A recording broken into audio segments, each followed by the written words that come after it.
What's the best did-it-myself, do-it-yourself welder for under $700?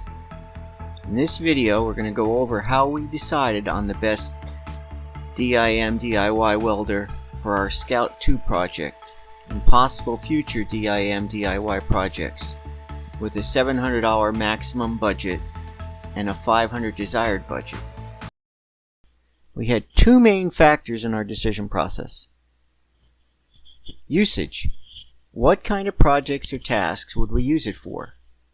What do we need it to do or be able to do? Not only on anything currently, but in the future. And of course, cost, or costs, plural, as in all costs, to get it and use it over time versus just the initial purchase costs. Now, I'm not including the cost of consumables that you would be the same for every single welder you got. If you're getting welding wire, it's the same. If you're getting tungsten, it's going to be the same for different welders. So that's not included. So let's get on to our goals that we wanted, or what tasks it needs to be able to do. We're mainly going to be doing repair and restoration of body panels initially on a Scout we're working on. And that's sheet metal 20 to 16 gauge, or 0.0359 to 0.0598, 0.91 millimeters to 1.52 millimeters. To handle that kind of work, we're going to need to be looking at the other end of the amp or current range for a unit. For TIG, you want low amperage down to 10, possibly even 5. For MIGs, you want low current down to 16 or 17. And then to be able to also run thin wire with narrow rollers, 0.024 wire or 0.30 wire, 0.30. If for the TIG side, you're going to need narrow electrodes, 1/16 or 3/32. And for either, you'd want some sort of built-in spot welder function and or a pulse function to be able to handle that very thin metal and keep heat distortion down.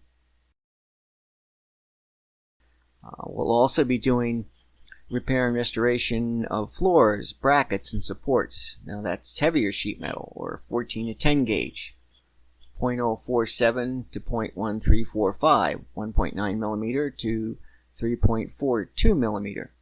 As to the thicker sheet metal used on floors and brackets, etc., if it can weld the thinner metals, it should work fine on this range of metal. Most of today's IGBT welders can weld this stuff. The major difference from the thinner stuff is we'd be running longer passes and stitching instead of spot or tack welds, even though you can spot and tack weld on this metal. We'll be doing framework. Not a lot, but some. Mostly engine mount type framework. And for that, we require it to be able to weld, or we're going to be welding plate to 1/4 of an inch thick steel, 0.250 or 6.3 millimeters. For a thicker sheet and up to 1/4 inch plate, TIG or MIG is going to need higher amps or current to do it. I'll need quick, deep focused heat to get good welds and minimize distortion. In my opinion, I'll be looking for at least 80 amps using multiple beads to weld properly. The upper limit for most 110 units is 90 amps. Likewise, if I switch to MMA mode, stick 3/32 60 series, just start working at 80 to 90 amps. And if you go to 3/32 70 series, you're looking at a starting range of 90 amps. And we'll be doing custom parts and modifications. Possibly an aluminum gas tank to replace the steel one. And that would be made of up to 3/16 aluminum plate, 0.817 or 4.7 millimeters.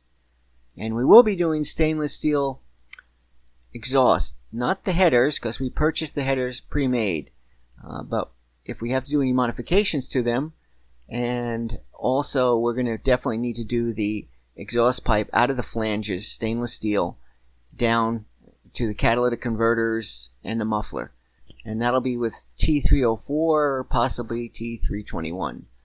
16 gauge, .065 or 1.65 millimeters. Aluminum to 3/16, and that means high amps and AC for a TIG, plus a spool gun if we're going to do a job with the MIG. Aluminum dissipates a lot of heat, so you need the power. We'll also do stainless exhausts. Stainless is definitely best with the TIG in my opinion, but lots of muffler shops just use a MIG. Last but not least, it needs to have the ability to run on 110. We're not in a shop. It's more like a home garage or actually the basement a lot of the time. If it's dual voltage capable, that's great. That gives us the 110, and if we can get access to 220, we can use the higher amperage, because normally dual voltage machines, when you go up to the 220, you get a lot more amps or current. Yeah. Since we aren't in a shop with 220 outlets here and there, the cost and impracticability of running heavy-duty 220 volt extension cords made a 220 only unit a non-decision. Our unit needed to be either 110 or dual voltage.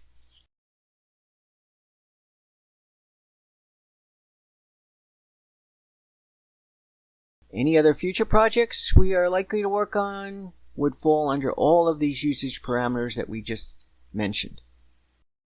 The second important big factor was, of course, cost or costs. I'm wasn't willing, more like not able to spend more than $700 total. And I really wanted something in the $500 or less range. And if you looked at all the things that we wanted to do, well, that's a challenge. It's not that there aren't a lot of good units out there, but trying to get them to be $700 or less, let alone $500 or less, was a real challenge. With those goals in mind, the big issue now becomes, do we get an AC-DC TIG setup or get a MIG with a spool gun so that we can do the aluminum for the tank? There's lots of good DC TIG welders out there under the $500 price, let alone the $700 price. But as soon as you add AC capability, you then add a ton to the price. You can't add AC to a TIG welder after the fact, but we could add a spool gun to a MIG welder if and when funds become available. And we do have a friend that is an excellent welder, so it makes sense to ask him and have him weld this one possible project for us. So our decision was a split decision. We decided, if at all possible, given our cost restraints, we'd get both. First, we could not find one that would meet all of our wants and needs without costing a small fortune, even though they're inexpensive models of both kinds. Second, even if we could find one that wasn't big dollars, to us it makes more sense to not run into a your only welder is down and you're treading water until it gets fixed. Third, getting both a TIG and a MIG gives us the best of both worlds, as there are areas where they shine. Fourth, we will probably make some tweaks to our welders, and thought it better to do one or two things to each one of them rather than 4 or 5 things to one unit. Fifth, and this goes along with number 4, is that consumables, torches, etc. could be tailored to the task in the machine without having to compromise. And last, the new inverter machines are lighter and smaller than the big boxes of old, so having 2 isn't a big issue as long as it would meet the cost and goals that we had for how we're going to use it. And last, which model of which brand do we get? As for our final choice for a TIG welder, we chose the HBT 2000 Pro SD from Hisvigen. It met all of our requirements, including cost. It's a DC TIG welder that is dual voltage capable, has a minimum amp rating of 10 up to 200 maximum depending on your input voltage. It has spot, pulse, 2T, 4T, MMA comes with a WP26 torch and full control of all parameters. It also came with a 2-year warranty. We purchased it on eBay at a sale price of $237, which included free shipping. We'll be doing a review video of it, and in that video we'll go over it in depth, why we chose this model of this brand, as well as showing all its features and examples of how it welds. Our final choice for a MIG welder was the MIG 160 S2, sold by Vevor. I believe they're distributor. I don't think they actually make them themselves. But it met all of our requirements, including cost and being dual voltage. It's a combination 3-in-1 MIG welder capable of MIG, lift start TIG, and MMA. The MIG has a 16.5 to 22 volt range, which met our requirements. MMA is 40 amps to a maximum of 160 amps. The S2 series, there's several series, includes more manual controls, burn back, voltage, wire speed, and current for MMA. Wire sizes include 0.24, 0.24, 0.030, 0.035, or 0.6, 0.8, or 0.9 millimeter. The standard roller size that comes with it, though, is 0.8 and 0.9. It has a wire speed range of 2.5 to 16 meters a minute. All in all, it has everything we wanted at a great price.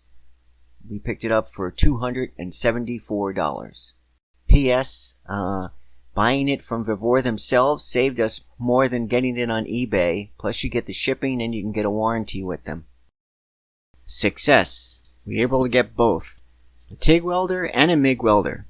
$234 plus $270 equals $504. Almost exactly on our target budget.